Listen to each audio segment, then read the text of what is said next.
Meus amigos, esse é o DVD do seminário Lítero Musical A Caminho da Luz.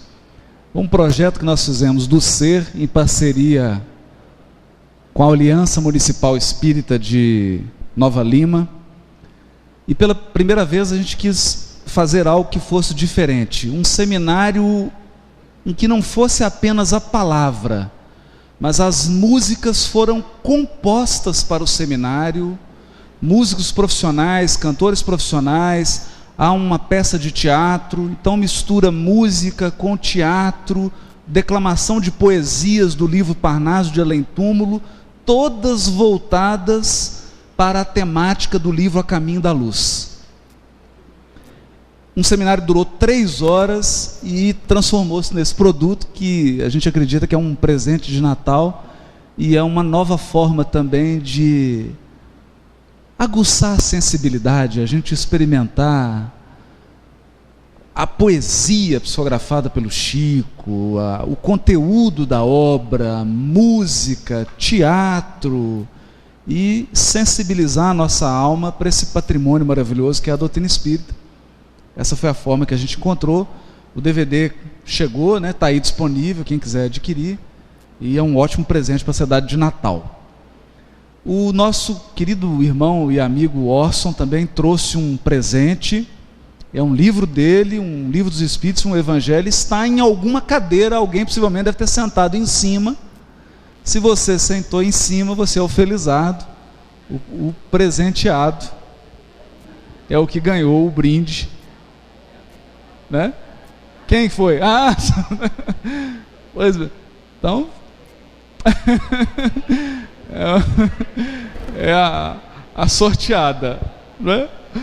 Prosseguindo o nosso seminário, a segunda frase de André Luiz, do livro Agenda Cristã, é: a virtude não é uma boca que fala, é uma força que irradia, é um poder que irradia.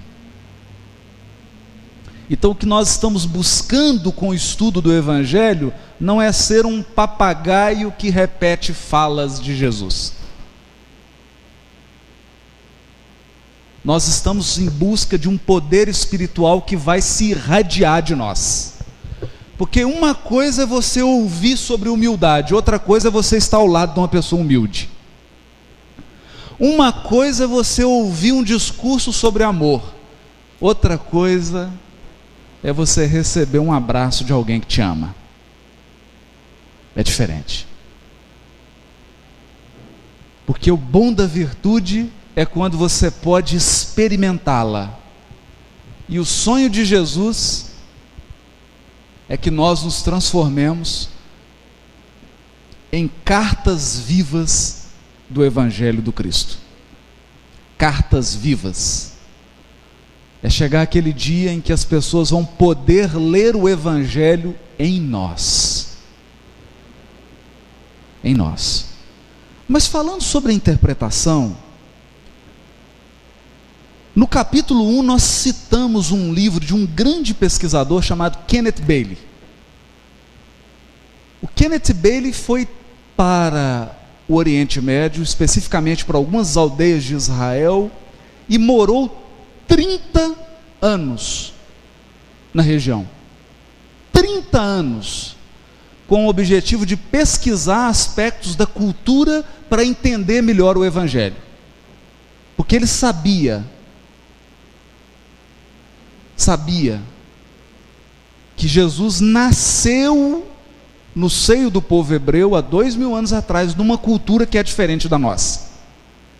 Portanto, se nós queremos compreender o Evangelho, nós temos que nos dirigir à cultura na qual brotou o Evangelho.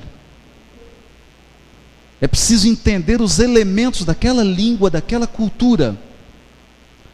Coisa que já dizia Allan Kardec em 1864, quando escreveu a obra O Evangelho segundo o Espiritismo. A primeira coisa que Kardec coloca são notícias históricas. E explica o que é samaritano, o que é fariseu, vai trazendo elementos da cultura e dizendo para as pessoas: é preciso mergulhar. Você não pode ler aquilo como se fosse algo da sua cultura de hoje. E o Kenneth Bailey, que passou 30 anos estudando, escreveu algo maravilhoso. Ele diz assim: o compositor faz uma canção e a obra está terminada. A música está pronta. O escultor cinzela o seu mármore e um dia a estátua está acabada. Terminou. Mas a tarefa do exegeta, do intérprete, nunca tem fim. Nunca tem fim. Ele pode somente parar para registrar um tanto temerosamente as suas descobertas. Em um certo ponto cronológico. Olha só. Com a oração, para que elas possam ter alguma utilidade para as outras pessoas e para que ele tenha sido fiel ao que até então lhe fora dado. O que o Kenneth está dizendo? Hoje nós estamos estudando Evangelho e vamos tirar uma série de conclusões. Daqui 1000 anos nós vamos voltar aqui com conclusões novas. Daqui 10.000 anos nós vamos voltar e o nosso olhar para o Evangelho vai ser diferente. Daqui 1 milhão de anos nós vamos fazer um seminário aqui. Já está marcado, já está agendado. Por favor, gente, anotem para não faltar. E vai ser um seminário totalmente diferente, porque todos nós estaremos num patamar diferente de compreensão. Isso, um companheiro certa vez saiu de Minas Gerais, foi a Uberaba conversar com o Chico e falava sobre a interpretação do Evangelho, e ele disse assim para o companheiro: ora, o Emmanuel, o espírito de Emmanuel está aqui dizendo que às vezes ele vai no mundo espiritual, Emmanuel, assistir a cursos de Evangelho, e ele está dizendo, meu filho, que lá ele se sente um crocodilo, se sente pequeno. Emmanuel. Por quê? Porque o Evangelho está pelo menos há 20 bilhões de anos na nossa frente. Então a tarefa de interpretar o Evangelho é um caminho. Dizia Alcione no livro Renúncia: o Evangelho é um vasto caminho ascensional. Vasto caminho ascensional. Traduzindo para o mineirês, é uma ladeira. Ladeira acima, né? É um vasto caminho ascensional, cujo fim não atingiremos legitimamente sem o conhecimento e a aplicação de todos os detalhes. Todos os detalhes. Detalhes. Muitos presumem, olha o que diz Alcione, muitos presumem haver atingido o termo da lição evangélica com uma leitura vagamente raciocinada.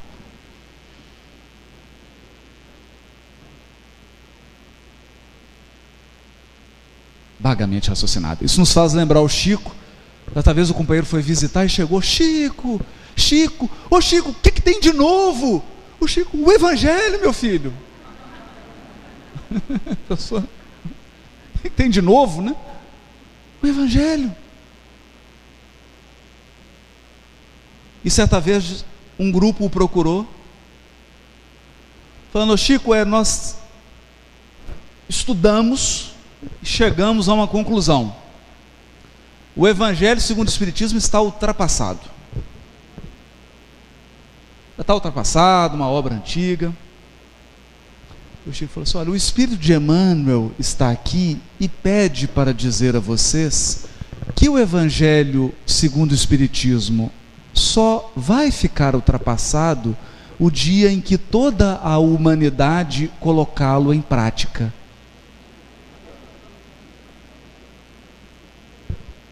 Ano que vem,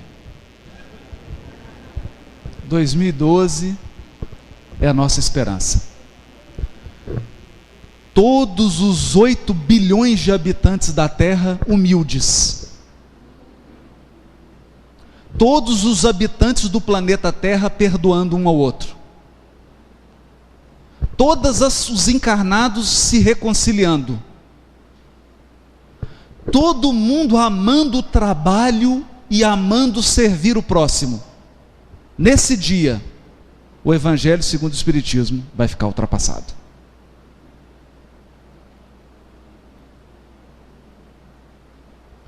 Será? Eu acho que não. Nesse dia, ele vai ficar atual. Porque uma coisa só é atual quando você vive.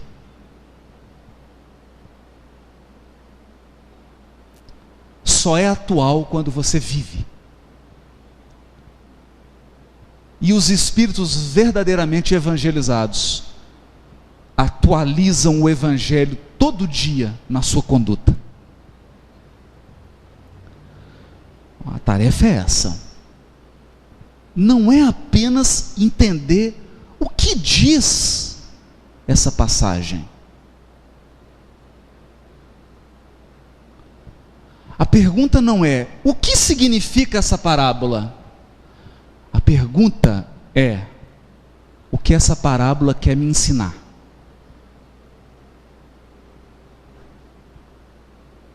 O quê? O que essa parábola quer me ensinar? Mudou. Muda completamente. E à medida que a gente começou a fazer esse tipo de pergunta, me recordo que chegou uma vez um artigo na minha mão de um ganhador do Prêmio Nobel de Física. E foram fazer uma entrevista com ele. Perguntaram como é que era ganhar o Prêmio Nobel, que tipo de formação ele teve. Ele falou assim: eu devo essa conquista aos meus pais. Ora, é mesmo? Por quê? Porque todos os meus colegas, ele era da Tchecoslováquia. Quando chegava em casa, os pais perguntavam assim: filhinho, filhinha, o que é que você aprendeu hoje na escola? E aí o filho falava: eu aprendi sobre isso, sobre aquilo. Quando eu chegava em casa, meus pais me perguntavam: filho, qual pergunta interessante você fez hoje na escola?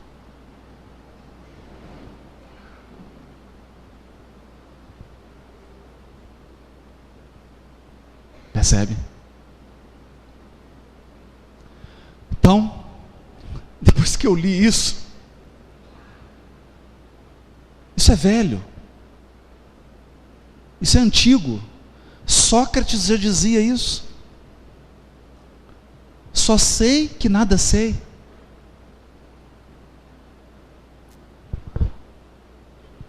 Porque o sábio multiplicou ao infinito o número de perguntas. Só tem uma pessoa que tem certeza de tudo: o ignorante. A ignorância tem certeza de tudo. De tudo. Você deve se recordar, você fazia uma prova difícil. Que prova difícil? Aí chegava para o outro: o que você achou da prova? Achei fácil. Prova fácil. Muito fácil. Ficava pensando: meu Deus, ou essa pessoa é um gênio, ou eu sou muito limitado. Vinha o resultado da prova. Eu tinha tirado 7, a pessoa tirou 0. Mas o problema da ignorância é que ela ignora que não sabe.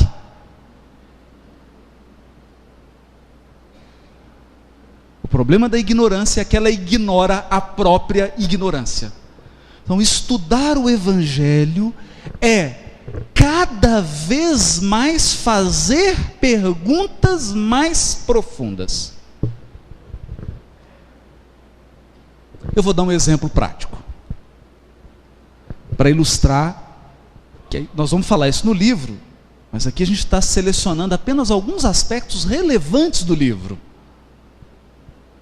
Apenas alguns aspectos relevantes. Quando eu comecei a estudar o Evangelho, tinha uma passagem que me deixava constrangido. Constrangido. Vocês sabem que o sexo masculino, é muito resistente à dor. Não é? O homem não sente dor fácil. Não é?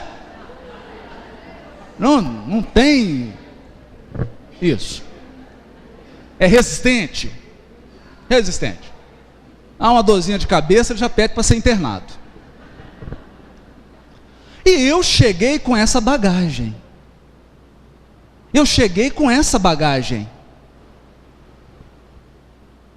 E quando eu abri a passagem de Jesus, eu projetei a minha bagagem em Jesus.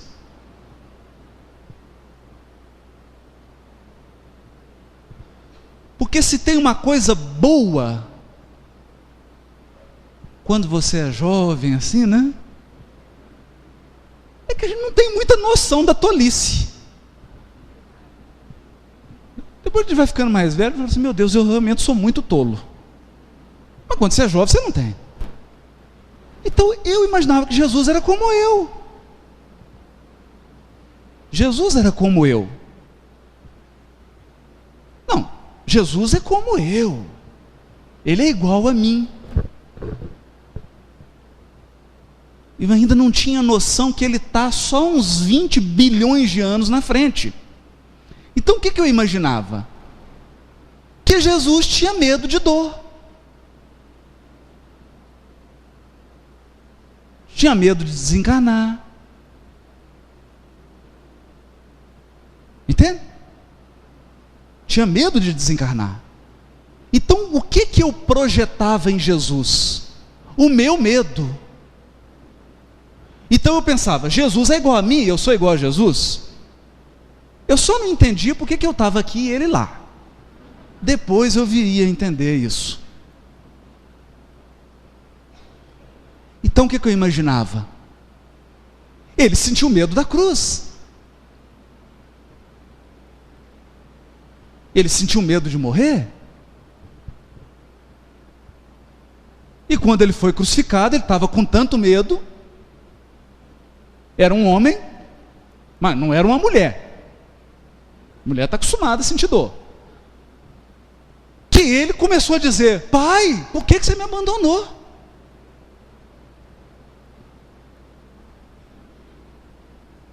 Pai, por que você me abandonou?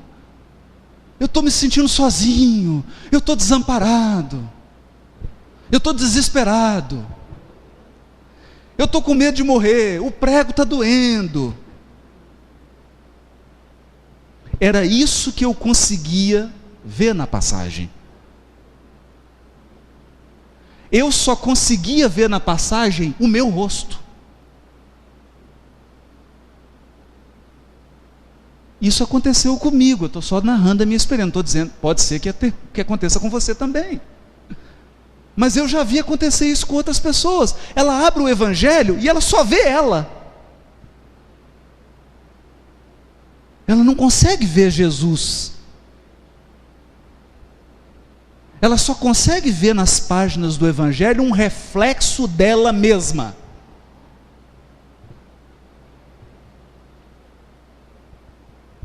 E aí eu fazia as perguntas erradas. Qual que era a pergunta que eu fazia?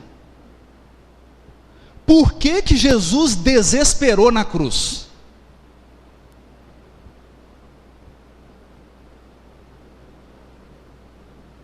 por que que ele disse: Deus, meu Deus, por que me desamparaste?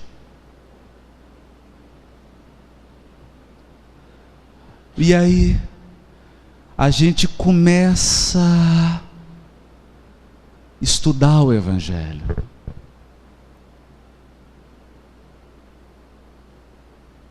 E o Evangelho começa devagarzinho, um pouquinho, né? Mas começa a entrar dentro da gente. E aí as suas perguntas começam a ficar mais maduras.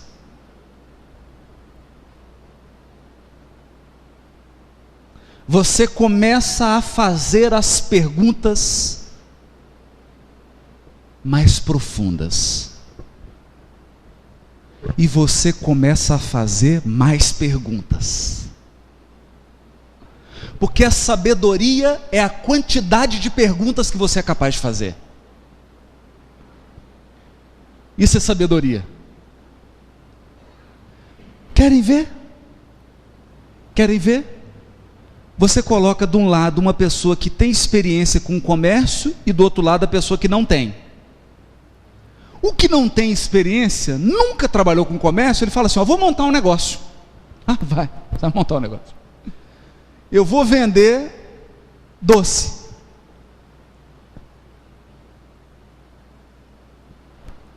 Aí que doce que você vai vender? Vou vender brigadeiro. O comerciante experiente vai perguntar para ele: qual é o preço do seu brigadeiro? Não pensei nisso ainda. Então você não vai vender, né? Vai falar: eu estou pensando em colocar, você quer ver? Chuta um número aí. R$2.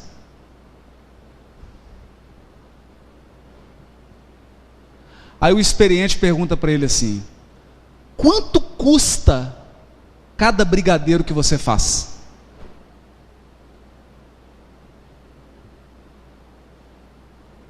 Entenderam? Sabedoria é a quantidade de perguntas que você é capaz de fazer.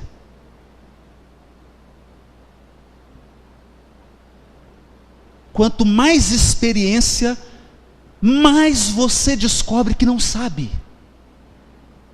Mais você descobre que é preciso aprofundar.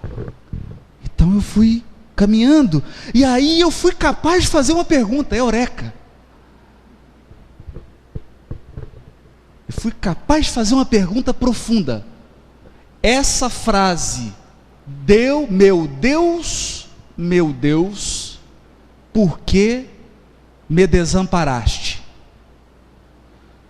Dita por Jesus na cruz, registrada no Evangelho de Marcos, em aramaico: Eli, Eli, lama sabatani.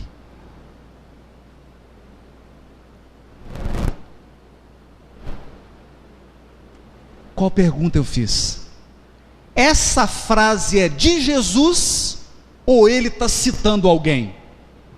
Aí sim. Aí sim. Essa foi uma pergunta que me conduziu para dentro da experiência de Jesus. Porque eu já estava um pouquinho mais amadurecido e estava com um pouquinho mais de juízo na cabeça. Eu sabia que tudo que Jesus viveu era para nos ensinar algo, porque ele não precisava daquilo.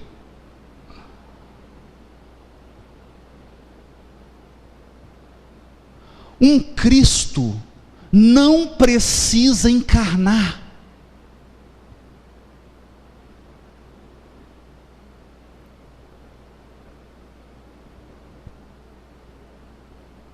Então Jesus veio aqui para ensinar para mim que precisa. A pergunta é: o que Jesus quer me ensinar com essa fala? Aí sim, fiz a pergunta certa.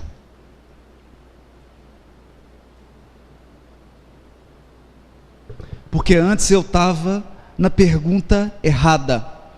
E eu estava perguntando assim: o que que Jesus está sentindo? Será que ele está com medo? Como se eu tivesse evolução espiritual para entrar na intimidade de Jesus e saber o que que ele está sentindo.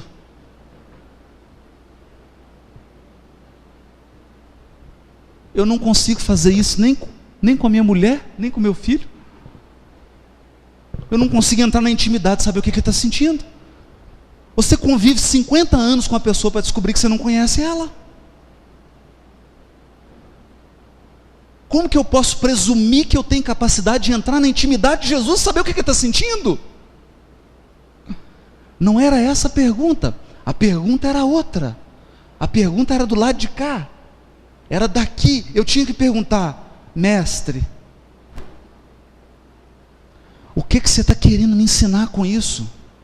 Por que que você está me falando isso? Essa sua fala está me incomodando. Está me incomodando. O que que você quer me ensinar? Mudou o enfoque. É sobre isso. Esse livro é sobre isso. É sobre essa mudança de foco.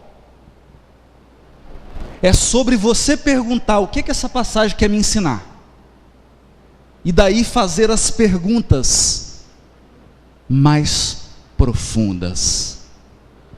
Essa fala, Jesus criou na hora ou ele estava citando alguém?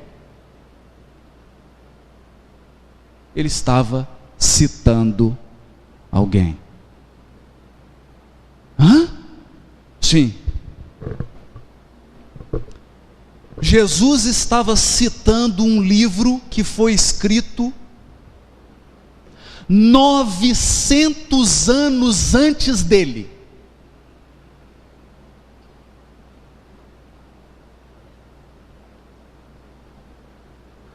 Ele estava citando o Salmo 22, versículo 1. Eli, Eli, lama sabatani. Um poema escrito pelo rei Davi.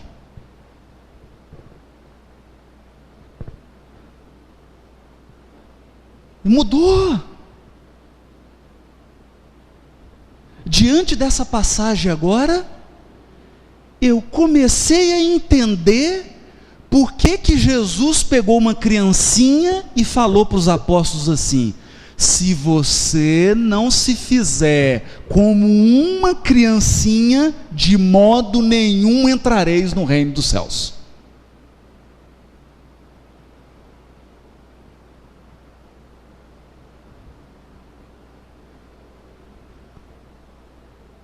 Você não penetra no evangelho se você achar que é um adulto mais experiente do que Jesus. Então o que eu fiz?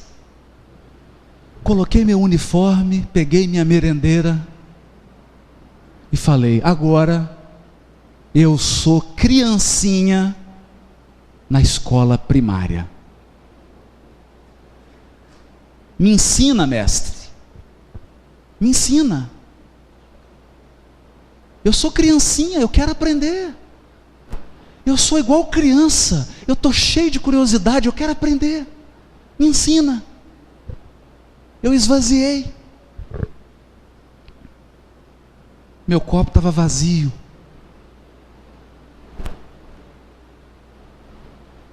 Meu copo finalmente estava vazio.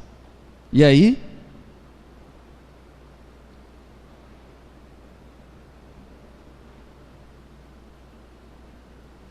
E aí ele foi se enchendo.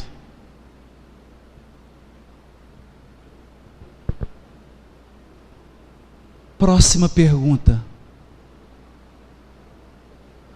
Por que Jesus recitou em aramaico o Salmo 22, versículo 1, no momento em que ele estava na cruz?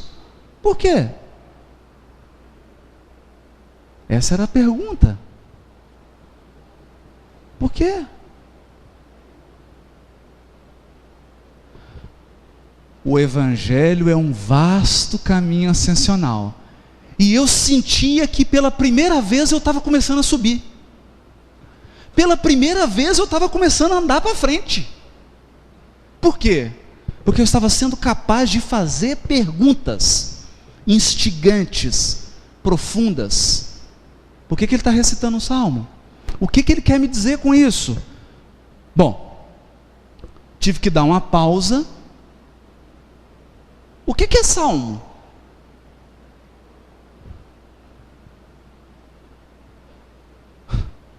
O que é um salmo? Eu não sabia o que era salmo. Percebe?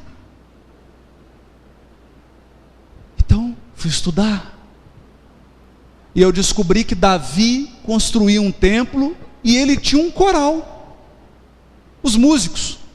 E ele tocava laúde, era compositor e fazia letra. E sabe o que são os salmos? As letras das músicas que ele compôs.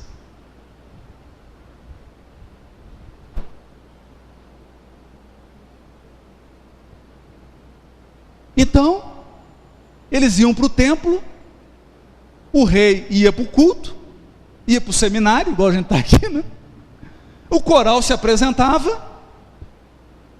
Agora nós vamos cantar uma música do rei Davi, Salmo 22, e cantavam.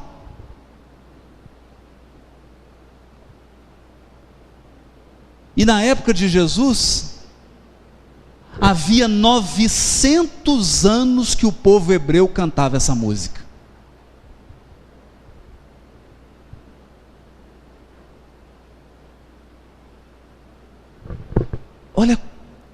Olha como é que vai abrindo. Olha como que vai abrindo. Vai abrindo porque você está fazendo as perguntas certas. Vai abrindo porque você se fez pequeno. Vai abrindo porque você percebeu que não sabe.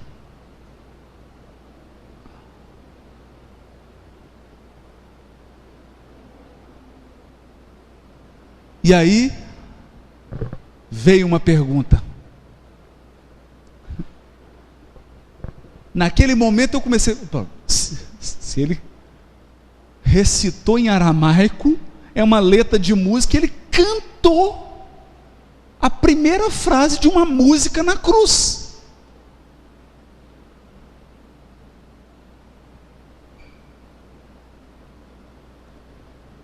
Você consegue imaginar isso?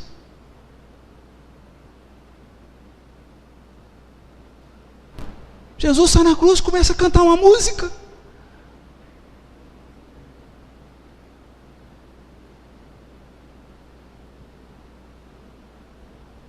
Mudou. Então eu fiz a pergunta que iria... Vocês já viram um mergulhador? Então, assim, o sujeito põe aquele equipamento todo e pula no mar. Se você descer de uma vez, você morre. Então você vai descendo aos poucos. Você desce um tiquinho, faz uma hora, espera a pressão, desce mais um pouco, e você vai até um limite, que se você descer mais profundo, você morre. A posição evolutiva que nós estamos hoje, nós vamos só até certo limite, depois a gente não aguenta mais. Tem que evoluir mais um pouquinho para descer mais, para ir mais profundo. Mas não tem ninguém com pressa aqui, que nós temos a eternidade pela frente. Nós vamos descendo. E aí eu fiz a pergunta: quantas vezes Jesus cantou o salmo durante os 3 anos do seu ministério?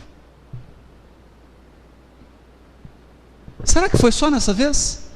Será que ele cantou o salmo só na hora da cruz, ou outras vezes ele cantou o salmo?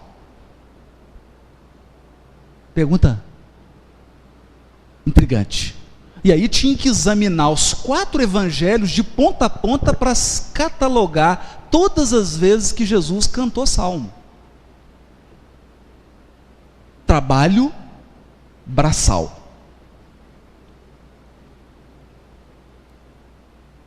Trabalho braçal. É como aquele caso do Humberto de Campos. O médico estava na varanda, no quintal da casa dele, com uma enxadinha na mão, cuidando do jardim. Aí passa um agricultor e fala assim: "Ê, doutor, trabalhando, hein?" Ele: "Não, estou descansando."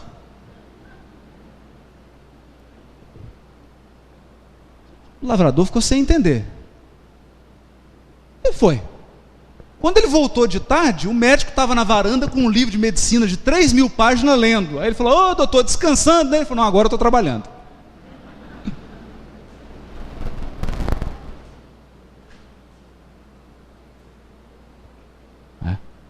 Então era o trabalho. Cataloga todos os salmos. Descoberta: 90% dos salmos Jesus cantou do momento em que ele foi preso até a cruz. Hã?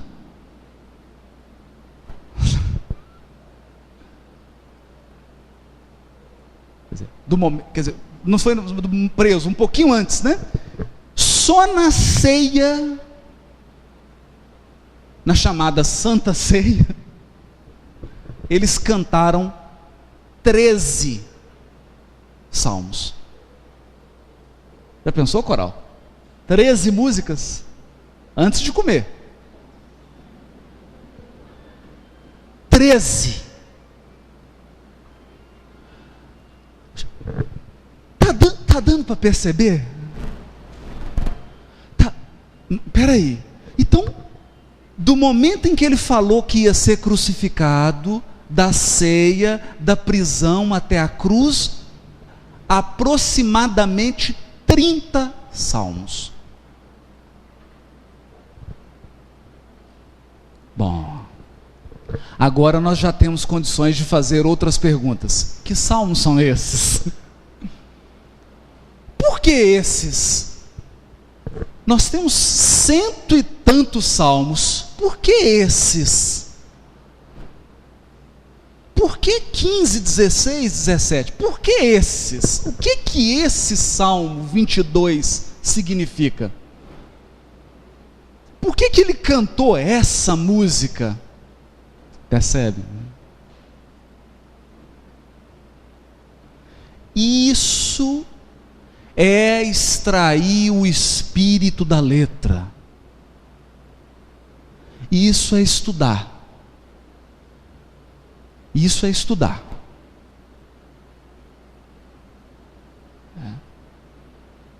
Então, ao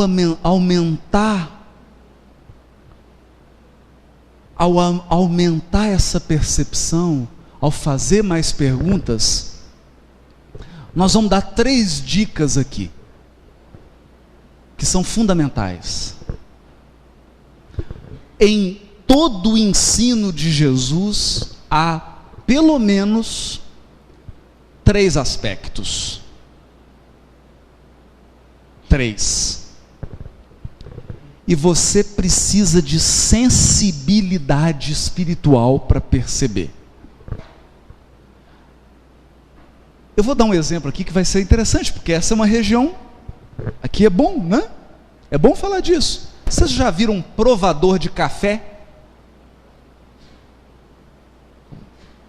Já viram?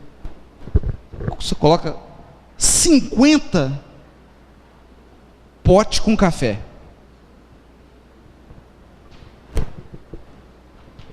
Você pega alguém que não toma café. Estou dando trabalho para você, né, Zé? Estou mexendo aí na cama. Você pega 50 café. A pessoa, o leigo, olha e fala: café é café. Café é café. Aí vem o sujeito, pega o café, põe na língua, dá uma nota. Pega o outro, experimenta. Dá uma nota. O que ele está percebendo que você não está percebendo?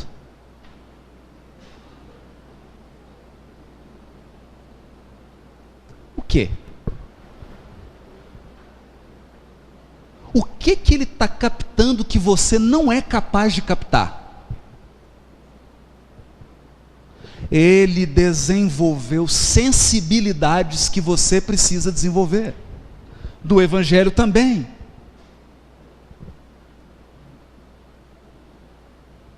No Evangelho também. Então, nesse livro, a gente fala de sensibilidades, não de técnicas. Não de técnica. Porque técnica é como um manual para montar alguma coisa. Você já percebeu isso? Né? Você recebe lá o material, aquele manual, um mapa, aí você monta e sobram 5 peças. Né? Não é isso. A gente não queria escrever um livro de técnica de interpretação. A gente queria escrever um livro de desenvolvimento de sensibilidade espiritual para estudar o Evangelho. Sensibilidade espiritual para viver o Evangelho. Para aproveitar o Evangelho como um roteiro para a sua evolução espiritual. O Evangelho é um roteiro evolutivo. Então, eu preciso... E essa sensibilidade se dá em 3 níveis. Sensibilidade à forma. A forma. Quando você separa uma passagem do Evangelho, ela tem uma forma. Jesus. E aí? O que os pesquisadores descobriram? 98% da fala de Jesus é em forma de poesia.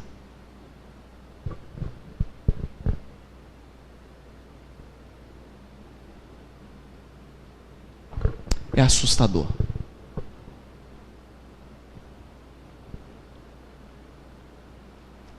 A sutileza de Jesus é constrangedora. A inteligência de Jesus é aguda. Aguda. Vou dar um exemplo.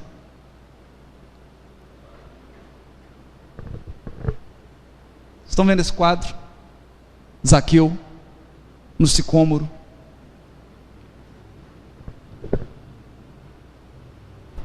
Como é que o Cristo chama, quando ele encarnou aqui, qual que é o nome dele, o nome de batismo dele? Como é que Maria registrou ele no cartório? Jesus. Jesus. Mas isso é um nome em português. Sabe como é que é o nome de Jesus? É um substantivo que deriva de um verbo. O nome de Jesus é salvação. Não tem consolação? Né? Não tem pessoa que chama consolação? Pois é, o nome de Jesus era salvação. O substantivo, salvação, que deriva do verbo salvar. Esse era o nome dele.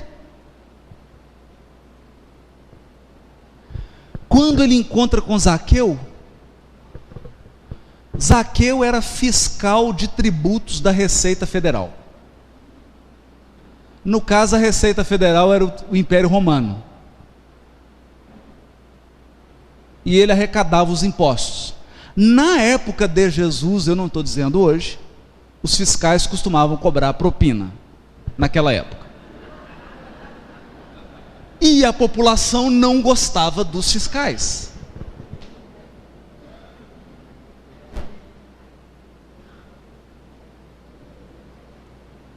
Naquela época, os fiscais da Receita tinham um bom salário. O Zaqueu era um homem de posses. Não sei por qual razão, o Evangelho não fala, as pessoas não gostavam dele.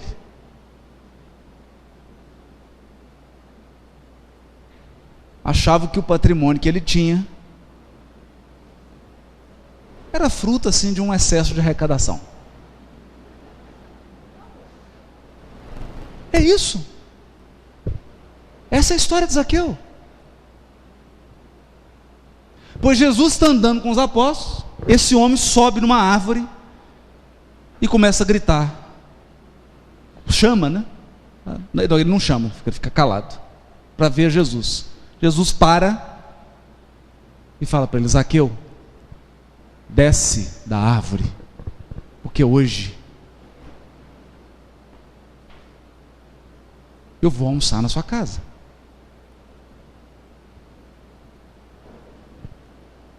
Vocês imaginem o pânico dos apóstolos. Mestre, o senhor vai almoçar com uma pessoa corrupta.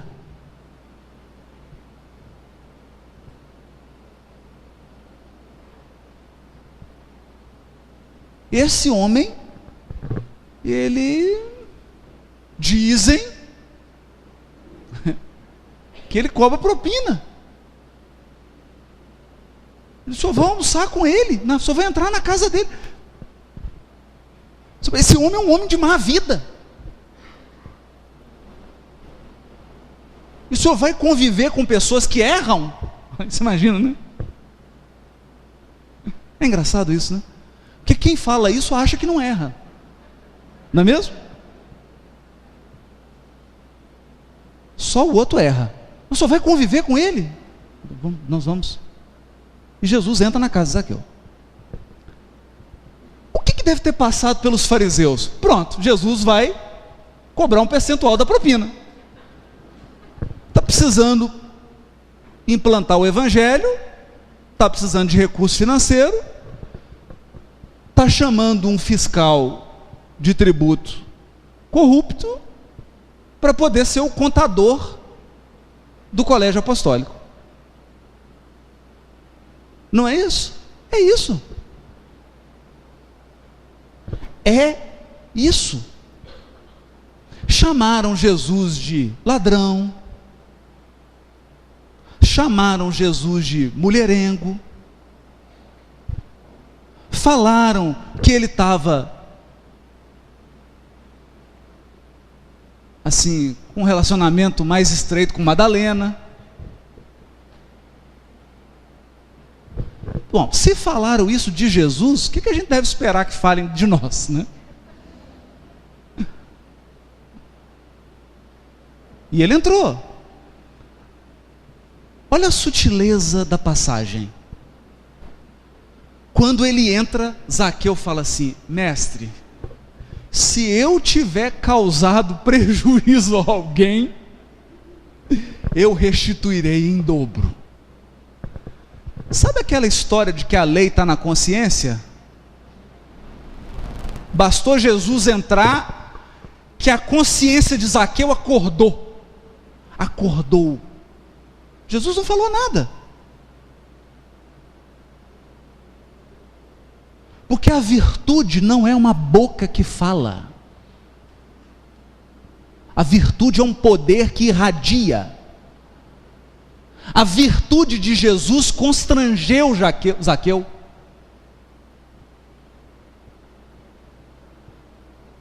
Ele ficou tão constrangido com a pureza de Jesus, que ele falou: mestre, eu estou arrependido, vou dar em dobro. Vou restituir em dobro. Sabe o que Jesus fala para Zaqueu? Zaqueu, alegrai, fica alegre, porque hoje a salvação entrou na sua casa. Tem graça em português? Não tem graça nenhuma.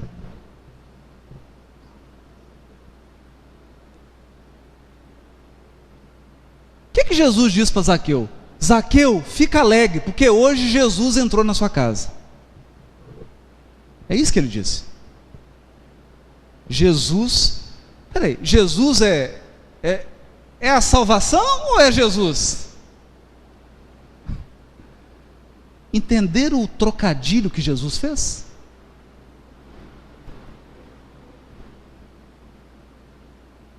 Um trocadilho.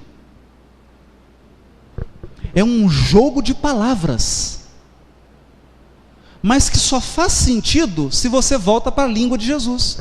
Zaqueu, alegrai-vos, Yeshua entrou hoje na tua casa. É verdade. Jesus, pessoa, e a salvação da vida de Zaqueu. Porque daquele momento em diante, ele se transformaria num novo homem. Assim, a forma.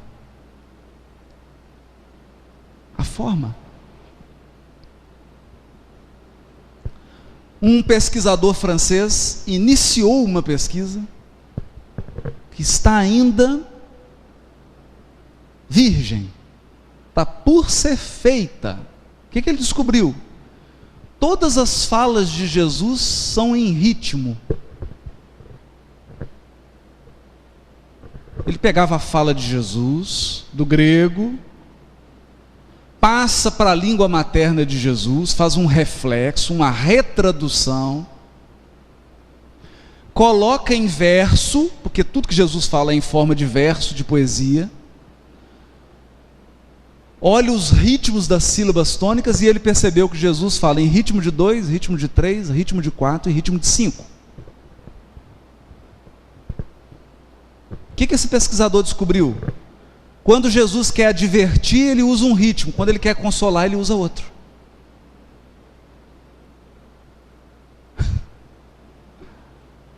Já imaginaram? Ele escolhe o compasso, ele escolhe o ritmo da fala de acordo com o que ele quer falar. O que eu estou dizendo é que Jesus é um mestre. É só isso. Ele é um mestre. Frases simples. Os últimos serão os primeiros serão os últimos. 2000 anos depois, um mineiro iria imitar isso. Carlos Drummond de Andrade. Há uma pedra no meio do meu caminho, no meio do meu caminho. Há uma pedra, né? Tinha uma pedra no meio do meu caminho, no meio do meu caminho tinha uma pedra. É a mesma estrutura. Gravado. Por que ele fazia isso? Para que o ensino dele ficasse gravado. Vocês lembram da questão do livro dos Espíritos? A lei está escrita na consciência. Por que Deus permite que ela seja revelada? Para lembrar. Para lembrar.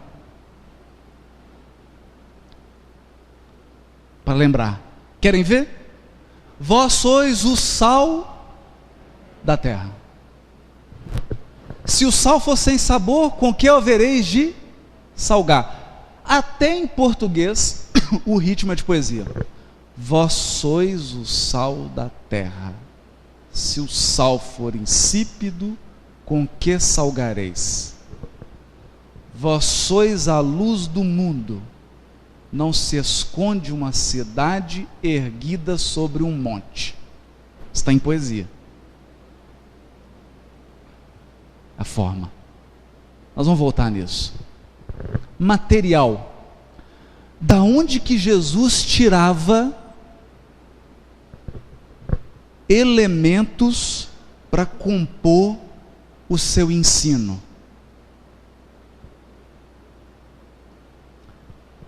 E aqui eu queria fazer uma reflexão com todos.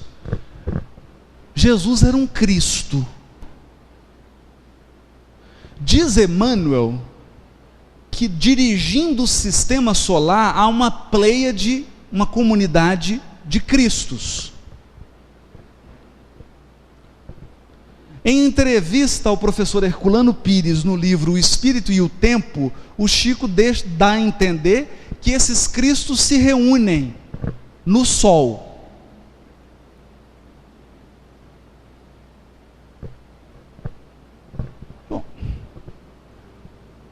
Vocês já imaginaram um encontro de Cristos do sistema solar? Alguém aqui já conseguiu imaginar?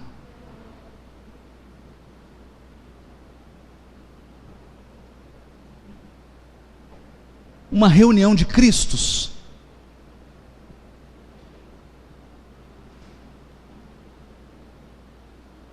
Hã?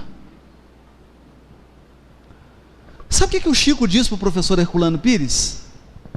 Que cada Cristo é governador de um orbe, mas existe um Cristo que é o governador do sistema solar. Esse é superior ainda a Jesus. Ele é o secretário da reunião, é o coordenador.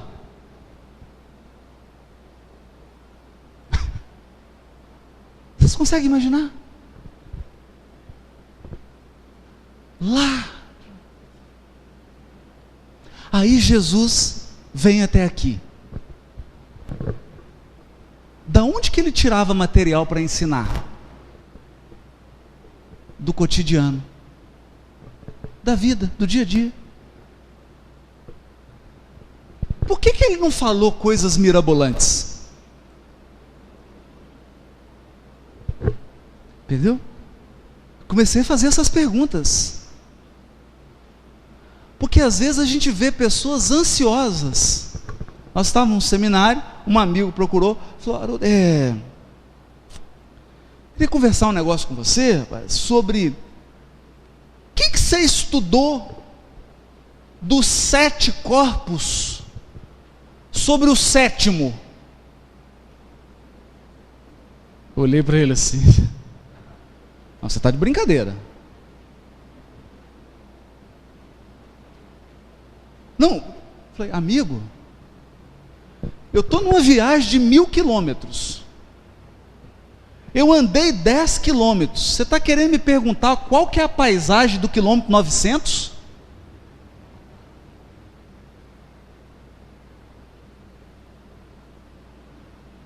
Qual que é a paisagem do quilômetro 900?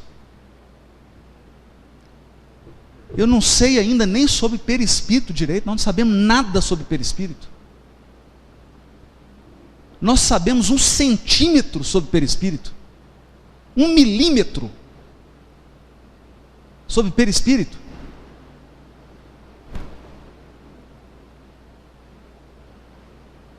Nada. No livro Obreiros da Vida Eterna, André Luiz com os benfeitores vão fazer a desencarnação de Dimas. Quando ele toca no frontal, sai uma luz assim, uma luz, um ponto luminoso.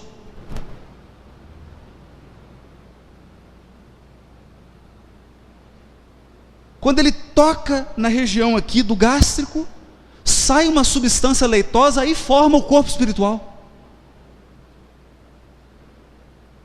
Aí que o perispírito toma forma.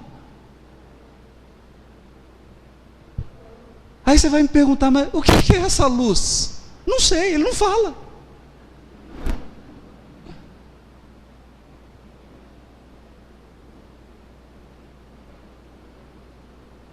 Não falou.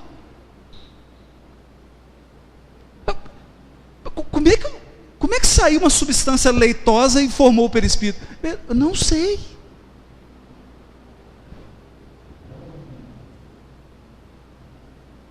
Nós não sabemos nada. Então, tem gente preocupada qual que é a dieta de Cristo.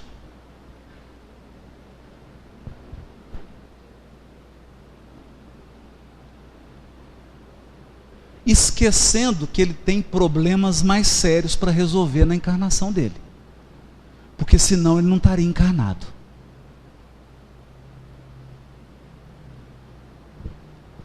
Então aqui há uma reflexão profunda. Vamos tomar cuidado para não distrair no caminho. Para não distrair no caminho. Aí nós vamos chamar um professor mais experiente chamado Allan Kardec. O Kardec é um gênio. no Evangelho segundo o Espiritismo, o primeiro parágrafo, a primeira frase de Allan Kardec. A primeira. Podemos dividir as matérias contidas nos Evangelhos em 5 partes.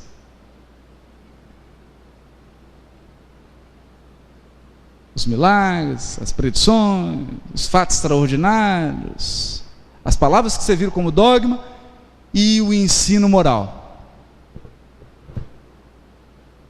Nos ateremos ao ensino moral. Percebe? Por que nós estamos dizendo isso? Você pode chegar em casa, abrir o Evangelho e vai assim.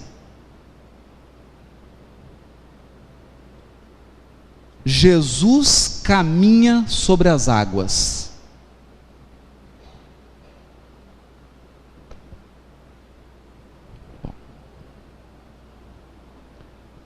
Aí eu já vi pessoas assim. Não, na verdade ele desdobrou, materializou o perispírito, e o perispírito dele foi andando sobre as águas. Você estava lá? Você estava lá?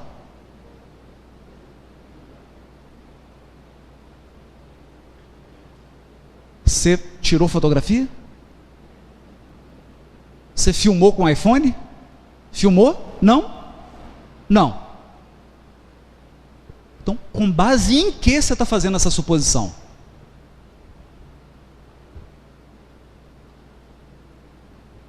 Com base em quê? Você está colocando a bola no meio do campo e está dando um chute.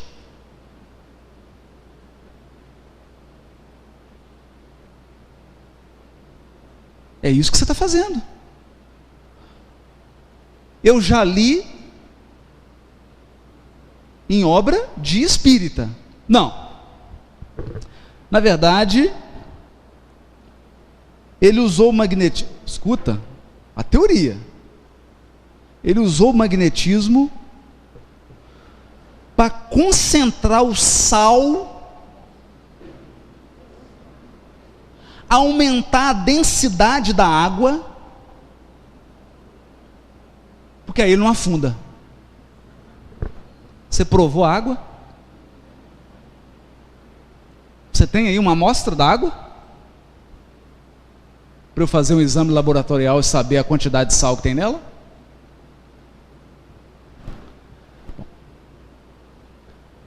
Kardec fugiu disso. Kardec fugiu disso, porque isso é armadilha para te distrair. Isso é para te distrair e para você ficar mais 1000 anos encarnando.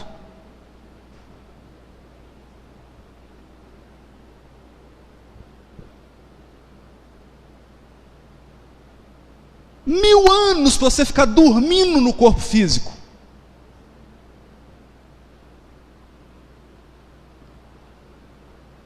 Kardec falou, eu vou ficar na parte moral, vou fugir disso. Por quê? Eu tenho condição de saber o que aconteceu.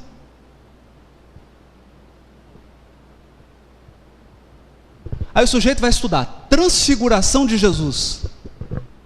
Não, na verdade, nós tínhamos 3 médiuns de efeito físico, que era o apóstolo, cedeu o ectoplasma, e aí você começa uma viagem.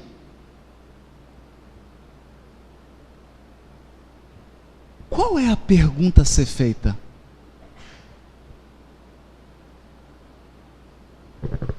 Se Jesus materializasse aqui agora,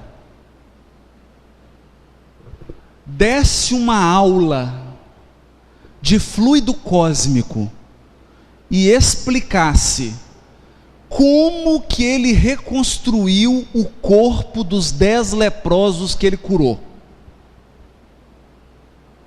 ia ser interessante, não ia?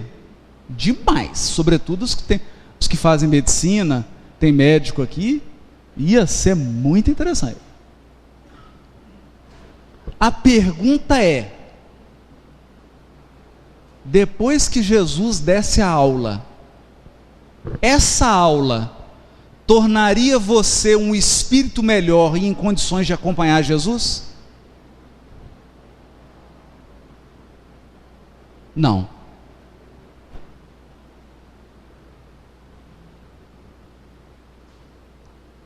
Não.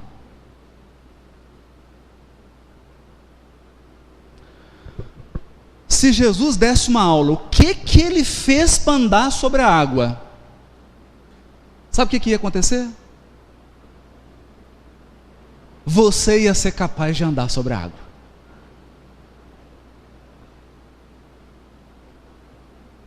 Interessante, né? Só que você ia continuar encarnando.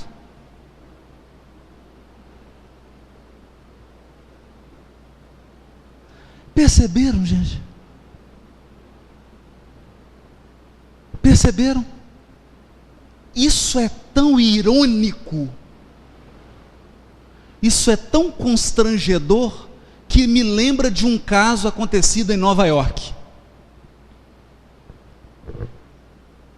Um mendigo morreu congelado na Quinta Avenida. Morreu. Ele não tinha casa, não tinha roupa adequada, um inverno rigoroso, ele morreu. Foram lá recolher o corpo dele.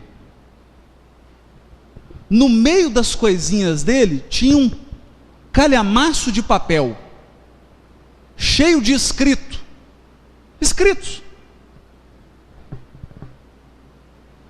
Era um livro que o mendigo escreveu. Sabe qual era o livro? Plano para recuperar a economia norte-americana.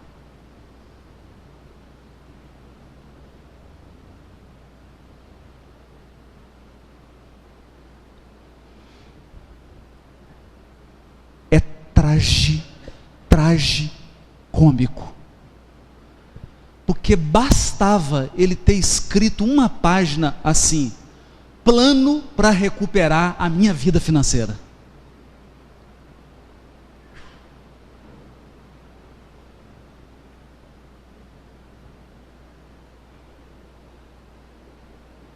Então, quando a gente se aproxima do Evangelho, a pergunta é: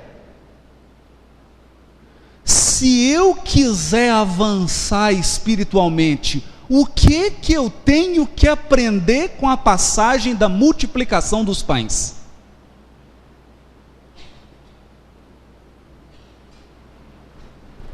Eu estou aqui nesse nível espiritual. Se eu quiser ascender espiritualmente, o que eu tenho que aprender? Multiplicar pão? Ou não precisar mais ter estômago nem comer pão? Perceberam? Então, e no material, o ensino de Jesus é simples. Ele não complica. É o maior pedagogo que o mundo já conheceu, porque é simples, simples. Ele fala da sua vida e fala do essencial. Jesus não quer transformar você num encarnado poderoso, ele quer te tirar da terra.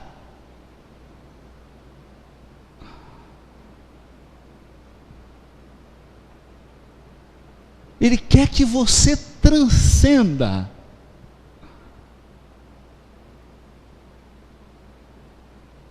E atinja os objetivos que foram traçados por Deus para o seu destino espiritual. É diferente.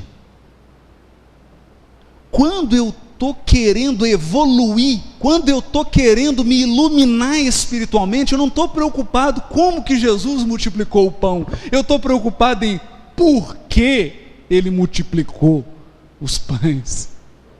Por quê? Por quê? O que ele está querendo me ensinar? Ele fez isso por quê? Não como ele fez isso. Por isso que Kardec fugiu dessa armadilha. Fugiu. Ele não está querendo explicar detalhe de corpo de Jesus, ele fugiu dessas armadilhas. Ele foi na parte moral. Porque o ensino moral de Jesus é o que liberta. É o que liberta. Então, meu amigo,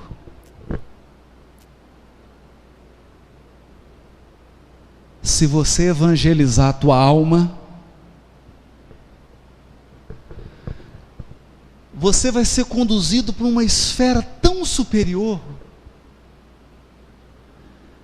E lá tem uma faculdade de física tão boa. E como você vai ser um espírito luminoso, você vai lembrar de umas 100 reencarnações para trás. De uma hora para outra você vai começar a falar 30 idiomas.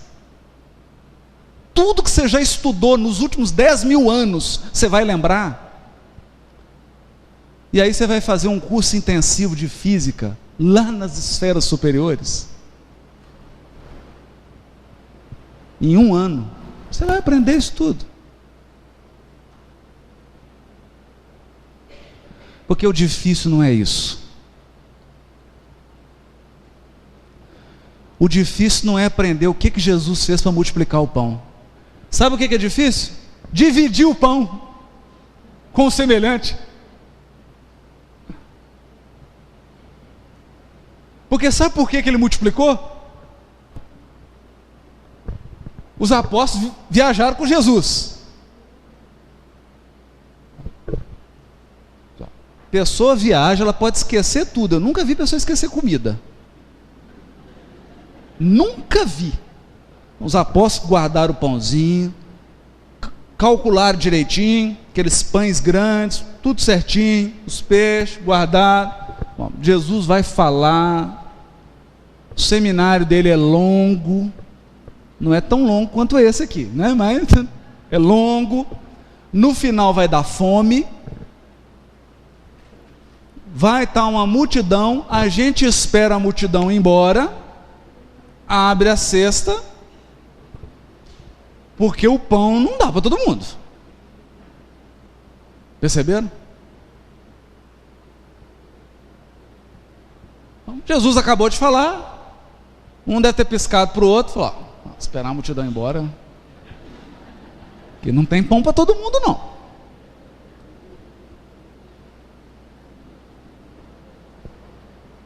Jesus olha aquilo e percebe o quê? Na frente dele uma multidão faminta, mulheres, crianças, pessoas mais velhas.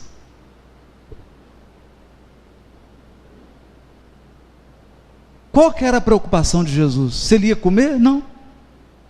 Sabe o que ele estava preocupado? Ele vira para os apóstolos e diz assim: tenho cuidado para com a multidão, porque ela está faminta, e temo que no retorno desfaleça no caminho.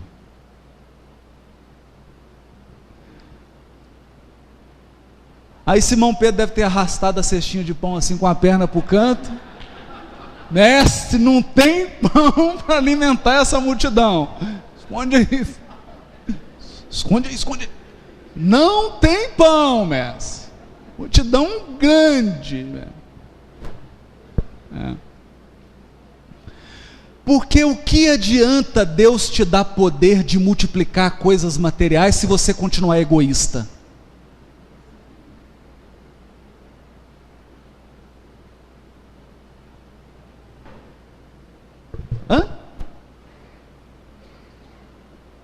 O que adianta entrar um guru aqui e falar, agora eu vou treinar você para você adquirir poderes espirituais? Aí você vai continuar maledicente, vai continuar nervoso, vai continuar egoísta, vai continuar orgulhoso, e o poder espiritual que você vai adquirir vai servir para quê? Para fazer mais coisa errada, para adquirir mais débito e para ter reencarnação mais dolorosa ainda do que você está tendo.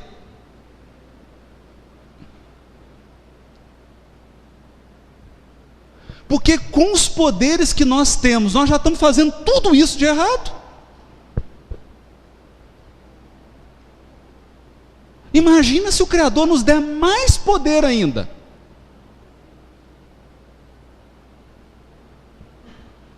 Então Jesus vira para eles e diz assim: quantos pães tendes? Mestre, 7. Só tem 7, mestre. Trazei. Pôs a cestinha e começou a cortar, e ele distribuiu o pão. E eles não souberam, mas todo mundo comeu e ainda sobrou pão.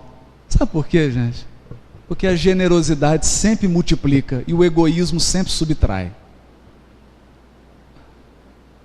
Onde tem egoísta sempre falta, onde tem gente generosa sempre sobra.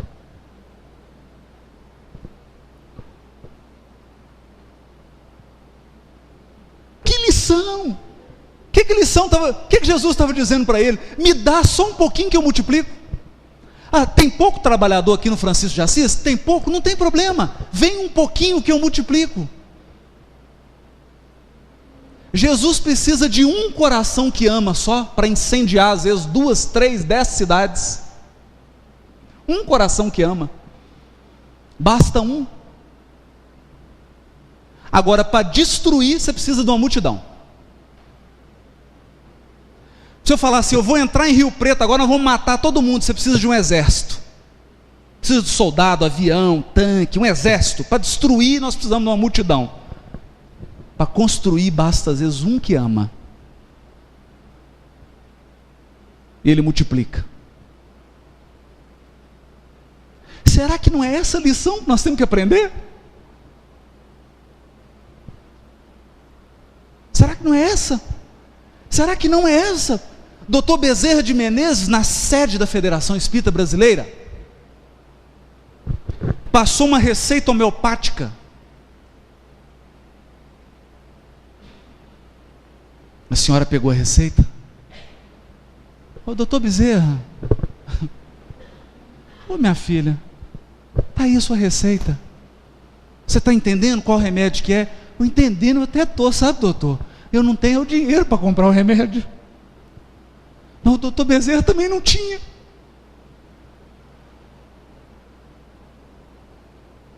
Não tinha. E dava tudo.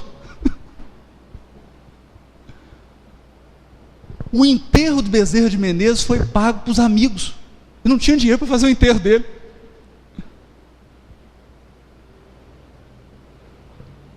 Aí o doutor Bezerra olhou e falou assim: ô minha filha, eu tive uma ideia. Pegou a receita, picou em pedacinhos. E falou para ela: minha filha, você vai tomar todo dia um pedacinho da receita com água. Um mês depois ela voltou curada.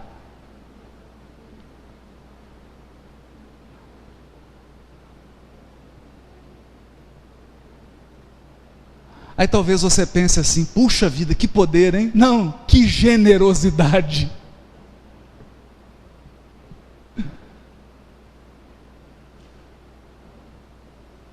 O difícil não é materializar coisas. O difícil é ser generoso. Então o ensino de Jesus é isso, a matéria. São coisas aparentemente simples.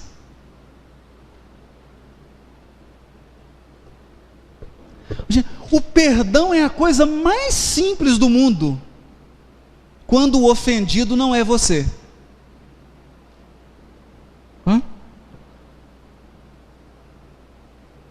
Lições simples. E ele tirava assim. Ele está comendo com prostitutas.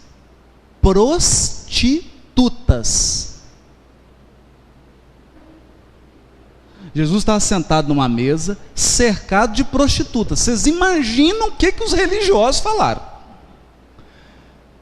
Você sai do seminário aqui e encontra Haroldo Dutra Dias num restaurante cheio de garotas de programa.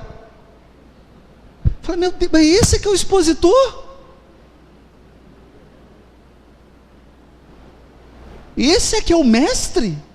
Estava lá com prostitutas e publicanos. O pessoal da propina. Pronto. O pessoal da propina está dando dinheiro, está pagando as garotas de programa, virou festa. Às vezes a gente não pensa nas lições do Evangelho, como é que elas são fortes. A gente ameniza. Aí os apóstolos de Jesus falam, mestre, o senhor está comendo com prostituta e pescador, e pecador. Nós estamos ficando com vergonha do senhor. Está todo mundo falando. E os fariseus, esse aqui é seu mestre? Começaram a fazer piadinha. Esse aí que é o Messias? Que beleza de Messias, hein? Esse aqui é o Messias de vocês. Esse aqui é o mestre de vocês. Aí Jesus olha para o público.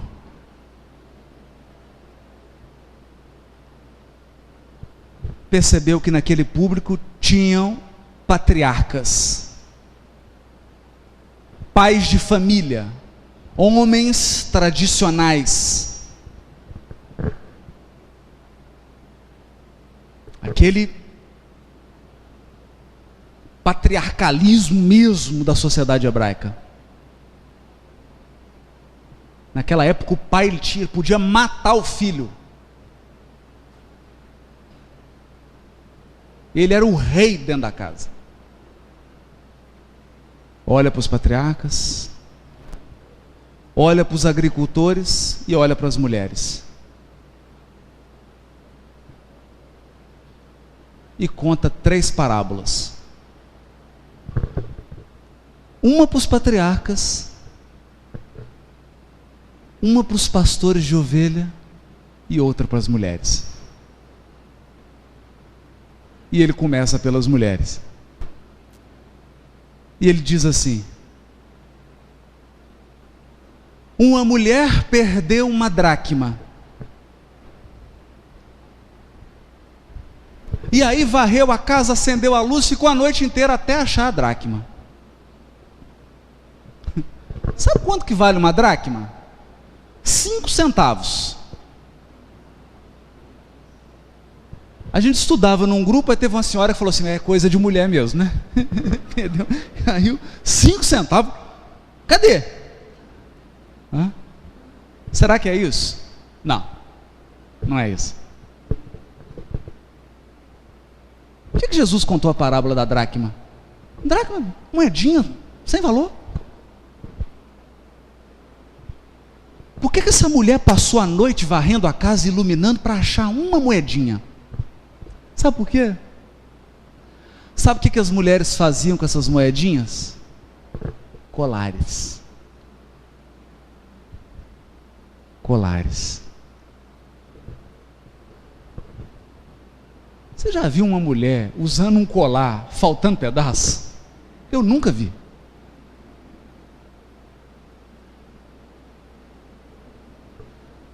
Num colar, se perder uma moedinha, acabou o colar.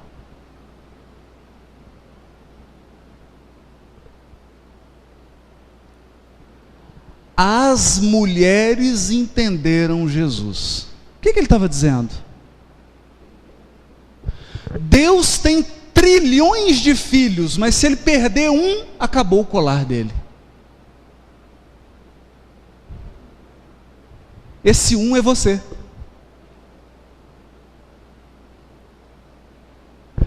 E o céu está em polvorosa enquanto você não voltar.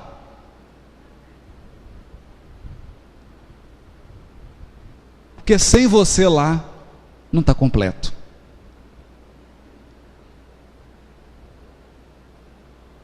As mulheres entenderam. Entenderam na hora. Que Jesus estava recuperando ali naquela hora com os pecadores, com as prostitutas, ele estava resgatando os tesouros de Deus, que eram os filhos desviados. Para você é um desviado, para Deus é um filho que Ele ama.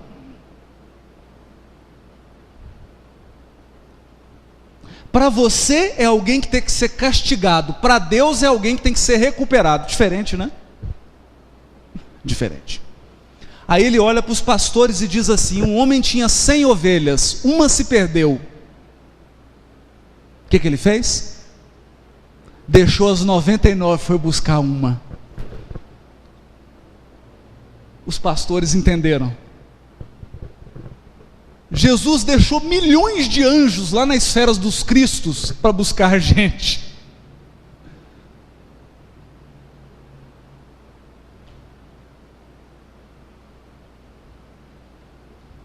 E ele mesmo diria: nenhuma das ovelhas que o Pai me confiou se perderá. Aí ele olhou para os patriarcas. Olhou para os patriarcas e disse assim: um homem tinha 2 filhos. Aí mexeu lá no coração dos patriarcas.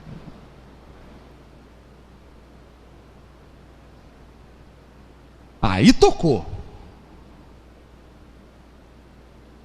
2 filhos. Um chegou e falou: pai, me dá a minha herança que eu estou indo embora. Já imaginou a dor do pai?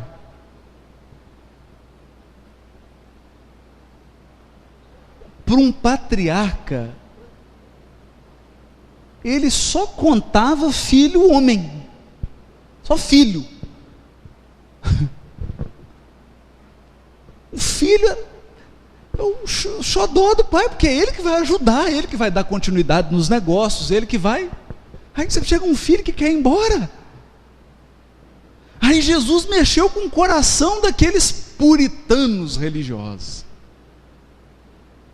E conta a história do pai que recupera o filho, ensinando para eles assim: deu para entender que aquelas pessoas ali são filhos de Deus como vocês? Contou 3 histórias para os 3 públicos diferentes que ele tinha diante dele.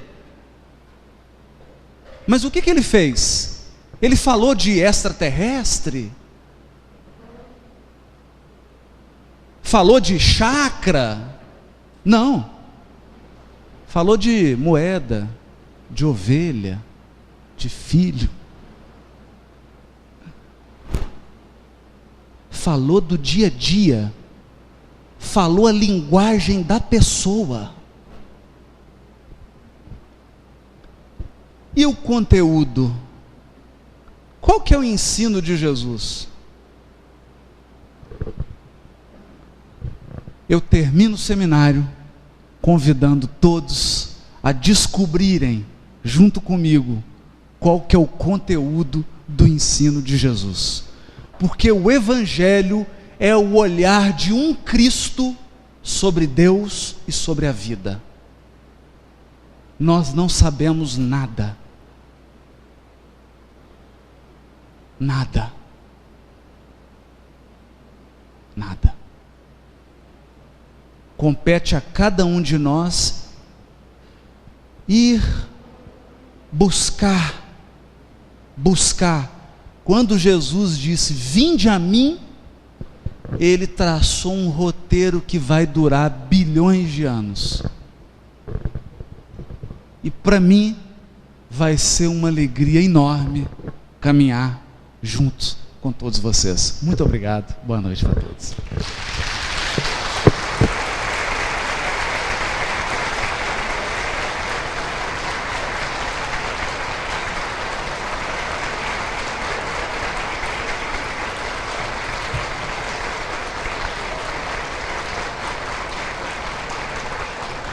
Rede Amigo Espírita, uma ferramenta de união, interação e divulgação do movimento espírita.